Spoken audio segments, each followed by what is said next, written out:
We're going to talk about relationships today. We're going to talk about know, like, and trust. We hear know, like, and trust all the time. Everybody's always saying know, like, and trust. Have you ever met a sales coach that doesn't talk about know, like, and trust?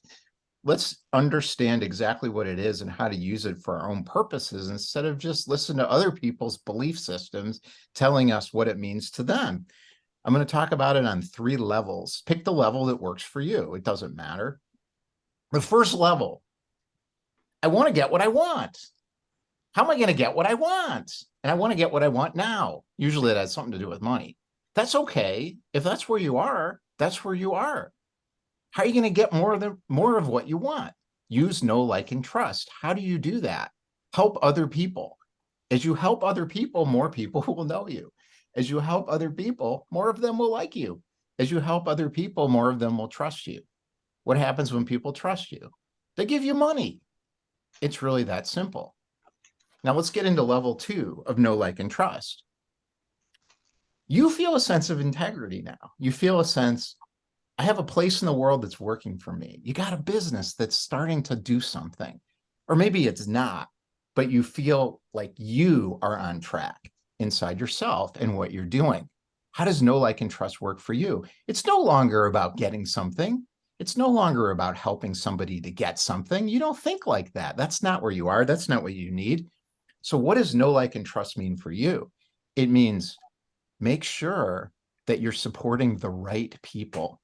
Because here's the problem with know, like, and trust. The problem with know, like, and trust, when you are trying to bring the right people to you, is that you will get known by the wrong people. If you get known by the wrong people, you're going to be unhappy at the end of the day.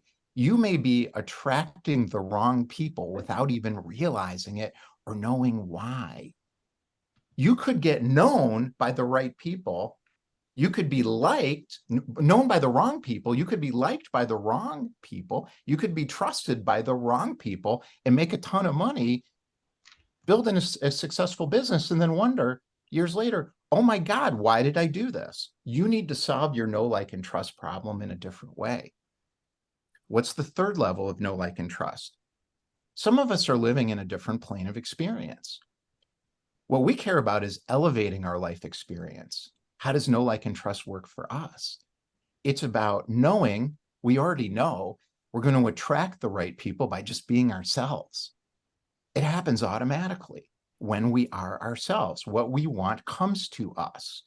So what's our know, like, and trust problem? Our know, like, and trust problem is that, are we fully being ourselves? Are we ready, willing, and able to say everything that we really believe in the public forum? If you don't do that, you're going to have a know, like, and trust problem, and you won't even realize it. This is how I see know, like, and trust. How does cause and effect consulting changing the world? Think about know, like, and trust. I agree with everything Larry said, and know, like, and trust is bullshit. Takes years before you know somebody. How long before you guys are grown-ups, right? We're not dealing with any children in the house today. How many years does it take before you really know somebody? It's years, right? You got to see people at their best and at their worst. When you're at your best and your worst, you both got to see each other at all those different times. So when you're struggling and they're struggling, what does the relationship look like? When you're kicking ass and they're struggling, how do they behave? I had a friend for 25 years who didn't make any money for 24 years. And then I helped him make money. As soon as he started making 200,000 a year, all of a sudden he was putting me down all the time because he had always seen me as above him. So it takes years to develop a relationship where you really know somebody. And like lots of people get ripped off by scam artists who they like. Scam artists are very, very good at being likable. Con artists are very, very good at being likable. Does it matter whether or not people like you? I guess so. What really matters is trust. Do they trust that you have a solution to their problem? Do they trust that you're authentic? I hate that fucking word. Do they trust that you really are who you are? And to Larry's point there, if you are not being your true self, people can see that and they can feel that and they know that. Uh, One of the people on this call who hired me, somebody else said to me, "I can't believe he hired you. He never hires anybody." And they asked why they asked him why he hired me. He said, "Cause of trust. I trust that what I'm seeing is for real." So no doesn't matter because you don't know somebody for years. Like doesn't really matter because you can like a fraud, but trust, people need to trust you and trust that you're legitimate. How do you form relationships? How often do you check in with people? Part of this presentation is inspired by Robert Butwin, and part of it's inspired by Tom Gay. A couple thoughts I got from both of them. How often do you just check in with people and say, "How are you doing?" with no agenda? Just text people and say, "Hey, what's up? How's it going?" How often do you do that? That's a great way to build relationship. You have to really have the intention of no intention other than asking them how they're doing. Ask people how you can serve. Do not give unsolicited advice. People hate unsolicited advice. It's kind of like that book, The Five Love Languages. If you love in the way the other person doesn't receive, they're not going to feel loved, and then you're going to feel resentful. Because the way if you buy me a bunch of presents, I'm not going to be happy because you're cluttering up my house and I don't like clutter. So you're buying me presents and trying to be nice, but that's not the way I like my affection. That's not how I receive affection. So ask people how you can serve them. Don't try to serve them in the way that you think they should be served. I get so much fucking unsolicited advice from poor people. It's unbelievable. You should do this. You should. Why would I listen to you? You're poor. I'm not going to listen. You should do this. You should do that. Just ask people how you can serve them. Ask them how they like. How do they receive love? Something great about Robert Butwin, and I thought about this more and more after his presentation at Polarizing. Go into relationships with a true open mind. So, no judgment. Accept people for who they are. Understand that people are complex. They're not Hmm. Democrat and Republican and gay and straight and black and white or Muslim or Christian or atheist or whatever. They're not. People are fucking complicated. In some ways, they're really great. Some ways, they're fucking assholes. Everybody has good and evil inside of them. So, take the time to actually learn people. Don't try to force a relationship. Add massive value. To add massive value means to say things that people write down.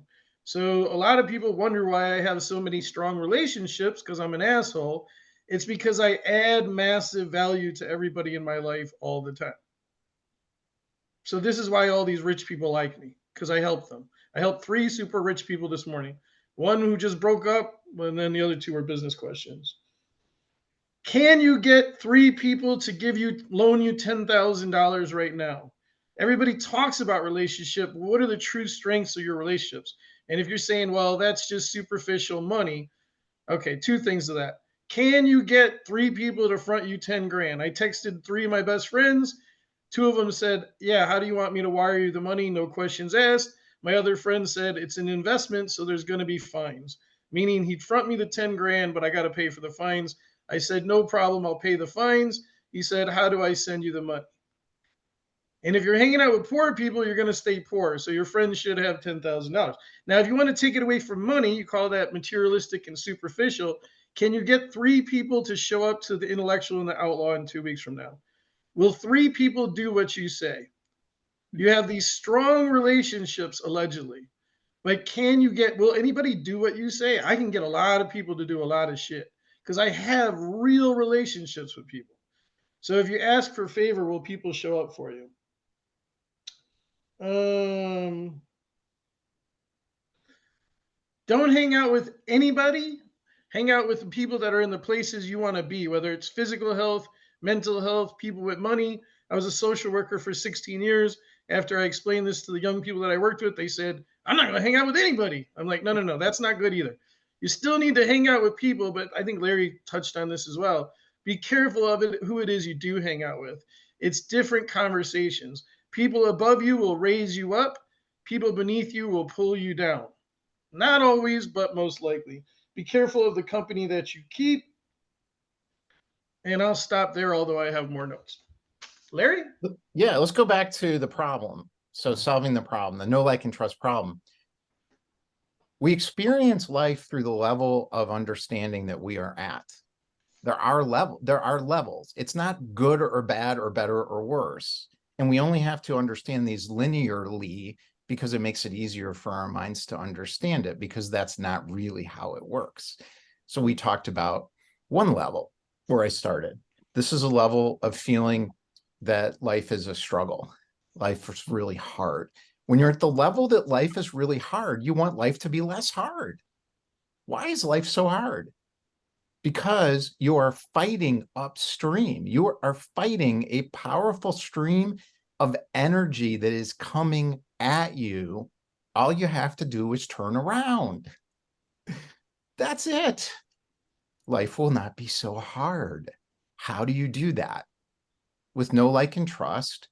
Help other people knowing you will get something back. You need to know, if that's how you perceive the world, that you're going to get something back for what you do, because that's how you perceive the world. That's fine. Start helping other people. You are turning around and starting to go downstream. You'll feel better. So what's the second approach? The second level. You're living in the world of experience. It's right in front of you. You see everything. This is the world you live in. And you feel a sense of integrity in this world. You feel positive about yourself. You feel a sense of affirmation. I have a place here. I have something to do here. People are helpful. I'm helpful. Life is good in this world of experience. What's your know, like, and trust problem? Your know, like, and trust problem is you may be attracting the wrong people. Why? Because you're not being yourself yet. You're holding it under a bucket. You're not bringing your gold out because you don't know yourself well enough yet, because there's more to it than this plane of experience. And you haven't fully experienced that yet. What's your job now? Fully experience the real plane of existence. Connect what's inside you with that power that is around us. How does that work with know, like, and trust? It's pretty simple. Turn around, start being yourself more. You'll feel like you're flowing downhill. What's the third type of person? Oh, Go ahead. What? do not miscalculate the strength of your relationships. Again, but this is in a different forum. I had one person who was making fun of me in public. That doesn't go well when we don't have a relationship. I had another person who was giving me a ton of unsolicited advice. That, if you know me at all, it's the number one thing I don't want to hear from anybody. So don't assume that you have a stronger relationship with people than what you do. Take the time to develop the relationship. Be careful of affiliate deals, referral deals, partnerships, and collaborations. People get off on those four words. What matters is, how much money did you make yesterday? How much money did you make today? So you're doing partnerships. If you're broke and somebody else is partnering with you without asking a lot of questions, think about why that person would be doing that. They would be doing that because they're also broke. Otherwise, they wouldn't be partnering with your broke ass. Don't do partnerships, collaborations, referral deals, and affiliate deals with people that don't have money. Don't get off on that. Make money. Giving away too much does not make you a good person. Add massive value in 30 minutes, then people hire you or they don't hire you. You do not develop the relationship by serving people for hours and hours and hours. And then, since they like you so much, they hire you. They don't. They see you subconsciously as being worthless, because in a capitalist system, worth is based on money. So if people are paying you, they're going to appreciate what you say. If you give people advice for free, they're not going to listen to you. And then you're going to become resentful, and they're not going to hire you either. You're going to say, I spent 3-4 hours helping that lady out, and then she didn't hire me. Right? That's because you gave away too much. That does not make you a good guy. That makes you an idiot. Raise your hands. Questions? No, your digital hand. We got Chaim. Chaim was first. One of the hardest job in the world is to change the way people thinking. If I want to change the way you think, I mean, I need to juggle a few ball in the air. I don't know what I'm catching. But if I change the way you feel, you change the way you think. And this is a good start for everything. I agree. So does Yeah. Larry. Yeah, that sounds pretty good. I think it's important for that we understand that people view the world very differently. And we have opportunities to elevate how we view the world. This is how I see my role. So I don't see my role as changing how people think or providing solutions to them or even making them feel differently. My role in this world with the Red Pill Pathway is to help people elevate their state of being experience. Jumping from the world of living in this world of experience when you're ready requires a trial to get to the level of existence where you have a power coming inside of you. This is a spiritual dimension around us. It's everywhere, right around us. Getting into that from this plane of existence is very, very challenging. You have to do that yourself going inside. Now, there's other levels of this going up and inside to get there. So I'm putting a link in the chat of how everyone can do this. It's a 5-step process every day for 30 minutes. There's a video on how to do this. Everybody can do this regardless of how you see the world. It's the same pathway. The way you experience this 5-step process every day for 30 minutes will be very different. So we're Yeah. only putting that in the chat. I'd say the number one thing that I help people change is increasing their confidence. It's the number one thing I don't advertise, and 90% of my program has nothing to do with self development. 100% of my program has to do with self development, and 90% of my program doesn't have. So, how the hell does that make sense? Well, if you know how to pitch your product, you're going to be a lot more confident. And really, whatever you're selling doesn't matter. And how you articulate it doesn't really matter. How confidently you deliver it matters more than anything else. This is why con artists make more money than legit business people do a lot of the times, because con artists are very confident in their fraud. And then when you start to see success by taking massive action and doing, again, your self confidence goes up because you rapidly see changes in your results. And when you see changes in your results, it makes you want to do more of the things that have created the change. And that impacts how you feel. It impacts how you think. I think really what I'm teaching is operations, which operations and systems then change outcomes. Outcomes build self confidence, change how people feel, change how people think, and change how they operate in the world. Mr. Mike. So, Judd, how's it going? I haven't seen you in a while. I had a, I had a comment and a question. About a month ago, I met up with a publicist. I was so excited because he has this really crappy speech coaching thing. I said, why don't you do your side? You get people booked, and I'll do the coaching. We'll collaborate. I was so excited. I posted in the Discord, and Sajad wasn't happy. Fast forward a month later, we had this thing ready to go, and then he emailed me, he said, we're going to table the project for a while. And I didn't know table was a verb, meaning, in other words, piss off, I'll see you in 2 months and we'll start again. So I feel so used. My question is, when, as far as the building relationships versus strike while it's hot, you know that if you pitch what you do, the temperature is hot, it's either now or never closing a deal. Yet sometimes you have to develop a relationship. So Judd and I were talking 4 months before I enrolled in the program, but sometimes it's either now or never, strike while it's hot. How do you balance that? Want to go first, Larry? Yeah, go for it. No, why don't you go for it? Hey, stumped him. I think it's an excellent question. It's really difficult and it requires a lot of emotional intelligence.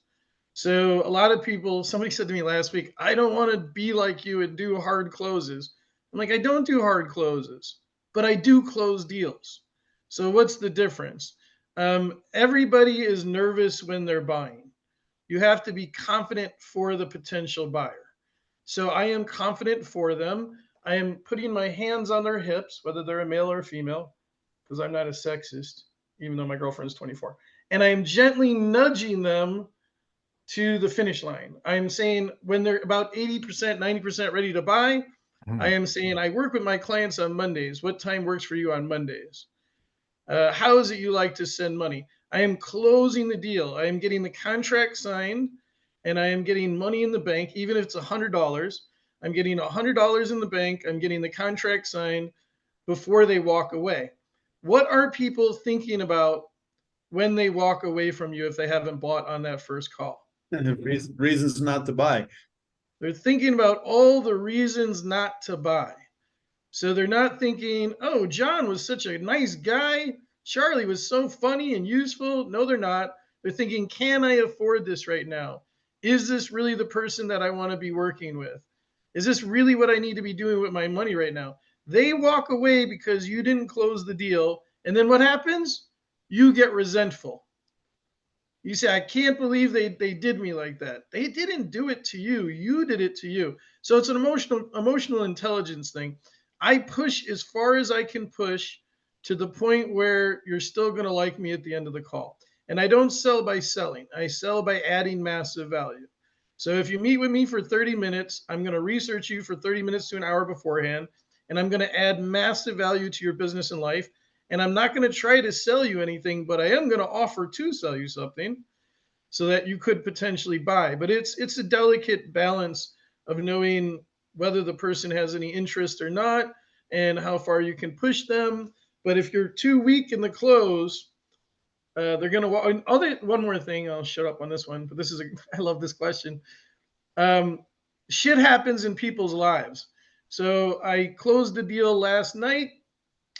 I was thinking while I was talking to him, if he walks away, something could happen, right? Somebody could get sick, a child could get sick, a spouse could get sick, a dog could die, the refrigerator can go out. Something can happen in people's lives where now they don't have the desire or they don't have the money to work with you anymore. So I close on the first call to the best of my abilities, although I understand some people take 3 months, 6 months, 9 months, 2 years before they come back to me.